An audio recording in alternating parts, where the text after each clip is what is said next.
29 दिसंबर कल आ रही है और कल मौलाना फजल रहमान की अपनी जमात के वो लोग जिनको जमात से निकाला गया है, उन्होंने इस्लामाबाद में बड़ा अहम इजलास तलब कर लिया है। तो आपको लगता है कि मौलाना फजल रहमान को अब अपनी बका की जंग लड़नी पड़ रही है? मौलाना फजल रहमान अपनी पार्टी जो है वो भी दांव पर लगा चुके हैं और आने वाले दिनों में मौलाना फजल रहमान की जो सदारत है वो भी खतरे में पड़ती हुई नजर आ रही है।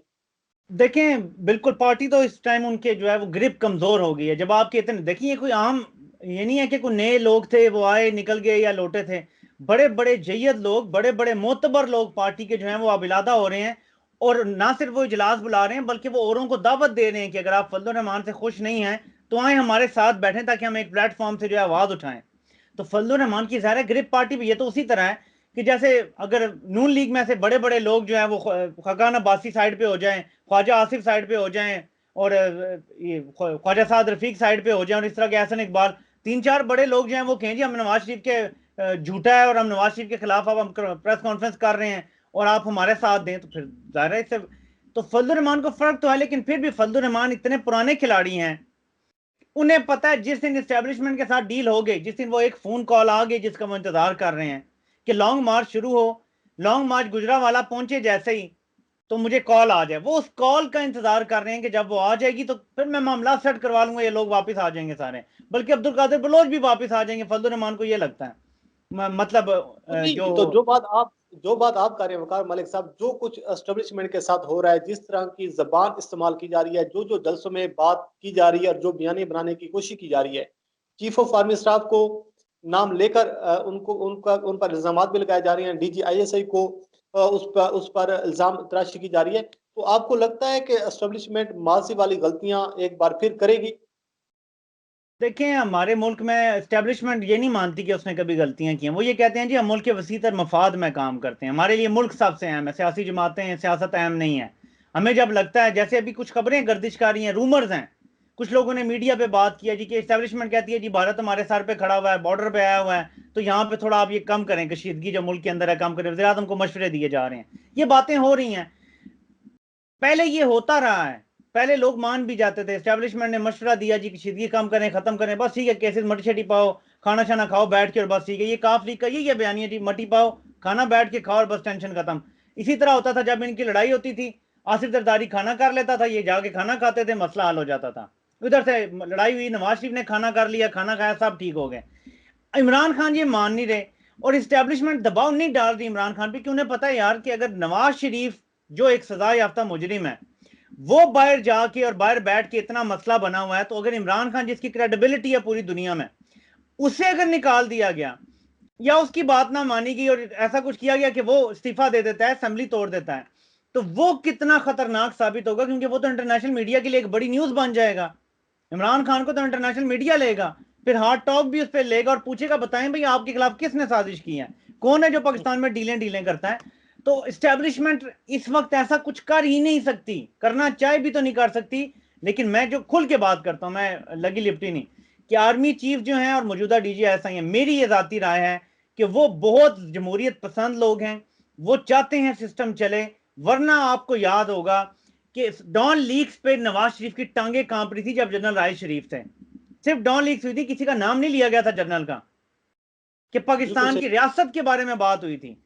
अब जर्नैलों के नाम लिए गए आर्मी चीफ DGISI के, और वो तहम्मुल से बैठे हैं और नून लीग को उस तरह का डर भी नहीं है, क्योंकि उन्हें पता है ये वो एक्शन नहीं लेंगे जो राहिल शरीफ से खतरा था इन्हें। वो के बाद में राहिल शरीफ ने भी NRO दे दिया था मरीम नवाज को, लेकिन खतरा था, डर था, वो डर नहीं है अब, क्योंकि ये लोग चाहते हैं कि जमहूरियत चले और ये उसको कमजोरी समझ रहे हैं। हालांकि कमजोरी नहीं है, ताकतवर बंदा बोलता नहीं है, उसके एक्शन नजर आते हैं, और एक्शन आपको नजर आएगा। ये जो एहसाब अदालतें हैं, ये अगर जनवरी के एंड तक कायम हो जाती हैं 30, और मैं समझता हूं ये वो टर्निंग पॉइंट होगा जब अपोजिशन कमजोर होना शुरू हो जाएगी और हुकूमत जो है वो जब केसेस तेजी से आगे बढ़ेंगे, तो इमरान खान का जो बयानिया भी पिट चुका है, महंगाई लोग इसलिए बर्दाश्त कर रहे थे कि चलो यार इन्हें सजाएं हो जाएंगी, वो भी नहीं हुई, अभी तक किसी को सजा नहीं हुई। नवाज शरीफ को सजा इमरान खान के आने से पहले ही हो चुकी थी और केसेस भी उसके पहले से चल रहे थे, तो किसी को सजा नहीं हुई, तो इमरान खान का बयानिया भी पिट रहा है। महंगाई की वजह से लोग भी कह रहे हैं यार महंगाई भी बर्दाश्त करो।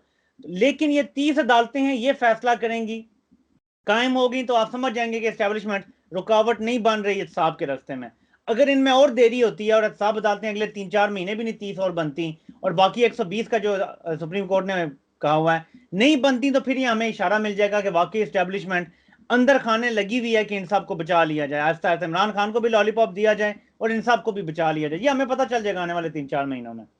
अच्छा वकार साहब, आखिर पर बताइएगा कि कल जलसे में अख्तर मैंगल की तकरीर यकीनन आपने सुनी होगी, उस पर वीडियो भी आपने की होगी, उस पर क्या कहेंगे? जो जुबान इस्तेमाल की गई, जिस तरीके से जलसा गाह में खड़े होकर पाकिस्तान की फौज पर इल्जाम तराशी की गई, भारत की जबान बोलने की कोशिश की गई, उस पर क्या कहेंगे? ऐसे जबान इस्तेमाल करनी चाहिए क्या? मसले कि ये ज्यादा वो जो हद होती है वो क्रॉस करने की कोशिश तो नहीं कर रही? देखें, अख्तर मेंगल साहब के भाई को तो सब जानते हैं कि उनका क्या किरदार है, क्या करते रहे आजकल, वो कहाँ हैं। अख्तर मेंगल साहब की अगर आप पुरानी तकरीर भी निकाल लें तो आपको नजर आएगा कि वो मोर और लेस ऐसी बात करते हैं। लेकिन अख्तर मेंगल का आप फिर भी कह सकते हैं यार वो एक बलोच सरदार है, उसकी सर्टन मसला हो सकता है वो भारत के इन्फ्लुएंस में हो, ये भी हो सकता है कि उसे दुख हो कि 73 सालों में बलूचिस्तान क्यों सबसे पीछे रह गया। दोनों बातें हो सकती हैं, ठीक है जी। गुस्से में हो सकता है वो बातें कर रहे हो। मैं यहां एक और थोड़ा सा सवाल करूंगा। 2011 में ये जो आज इन्होंने ये बातें की है ना, ये तो एक सियासी लीडर है, एक बलोच सरदार है। हामिद मीर 2011 में एक प्रोग्राम में आके कहते हैं कि हमारी फौज डरती है, दहशतगर्दों पे हमले नहीं कर रही, अपने लोगों को मार रही है, इनमें हिम्मत नहीं है कि ये जाके दहशतगर्दों से लड़ सकें। ये आपके मेन स्ट्रीम मीडिया पे बैठे हुए साफी जो प्राइम टाइम प्रोग्राम करते हैं वो भी यही बयानियां दे रहे हैं, और रियासत इस बयानिए को बड़ी खुशी से बर्दाश्त कर रही है और कोई एक्शन नहीं। बल्कि यहां तक नौबत आ गई कि ये लोग, आपको पता है आईएसपीआर की जब प्रेस कॉन्फ्रेंस होती है तो ये सबसे अगली लाइन में आपको ये लोग बैठे हुए नजर आते हैं। जिस पर मैंने एक बार ट्वीट भी किया था जब वो सवाल हुआ था, आसिफ गफूर साहब से सवाल किया था हामिद मीर ने कि आप पीटीएम वालों को क्यों नहीं मीडिया पे आने देते, आप हमें इंटरव्यू करने दें। तो उसके बाद और फिर इन्होंने कराची आर्ट्स काउंसिल में जो इन्होंने किया था कि सारे मुल्क के मसाइल का जिम्मेदार, इवन उर्दू अदब के भी खराबी का जिम्मेदार फौज को ठहरा दिया था। तो मैंने उसके बाद ट्वीट किया था, मैंने कहा था कि आज के बाद अगर हामिद मीर को ये बुलाते हैं किसी प्रेस कॉन्फ्रेंस में तो फौज का दिफा कम अज कम मैं नहीं करूंगा सही कह बतौर, रहे हैं, बिल्कुल।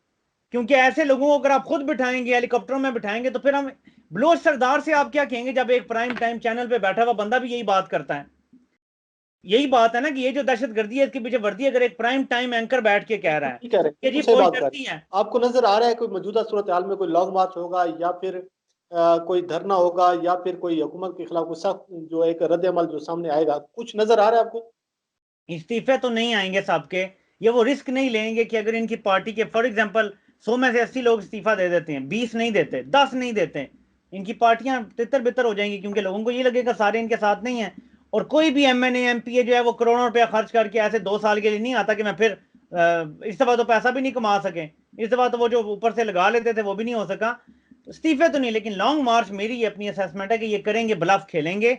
ये जिस फोन कॉल का एस्टेब्लिशमेंट से इंतजार कर रहे हैं, फजलुर रहमान यही बात करते हैं हर मीटिंग में कि वो फोन कॉल तब ही आएगी जब हम लॉन्ग मार्च लेके चल पड़ेंगे, जब नजर आएगा ना 40-50 हजार लोग सड़कों पे चल रहे हैं, जब एक कोने से दूसरे कोने तक लोग होंगे, फिर एस्टेब्लिशमेंट को लाजमी हमसे बात करनी पड़ेगी और फिर वो हमारी मांगे मान लेंगे। ये एक ब्लफ खेला जाएगा, देखते हैं आप। ये फिर इस तरीके से वोट को इज्जत देंगे? बस फिर आप देख लें, वोट को इज्जत तो फिर बाना ही है ना। प्राइम मिनिस्टर ने भी रिसेंटली कहा था कि मैं दबाव बर्दाश्त कर लूंगा, ये इदारों को दबाव में लाना चाहते हैं। अब देखते हैं फिर इदारे दबाव में आते हैं, यानी प्राइम मिनिस्टर भी यही कह रहे हैं और इनकी कोशिश भी यही है कि इदारों को दबाव में लाया जाए। अच्छा वकार मलिक साहब, अगर इस बार 11 जमातें अपोजिशन की नाकाम हो जाती हैं हुकूमत को गिराने में अपनी मौजूदा मूवमेंट में, तो फिर इस अपोजिशन का मुस्तकबिल आप क्या देख रहे हैं? आपको याद होगा इमरान खान 2014 का जब धरना उन्होंने खत्म किया था तो उनकी पॉपुलैरिटी बिल्कुल नीचे आ गई थी, अगर आपको याद होगा अच्छी तरह।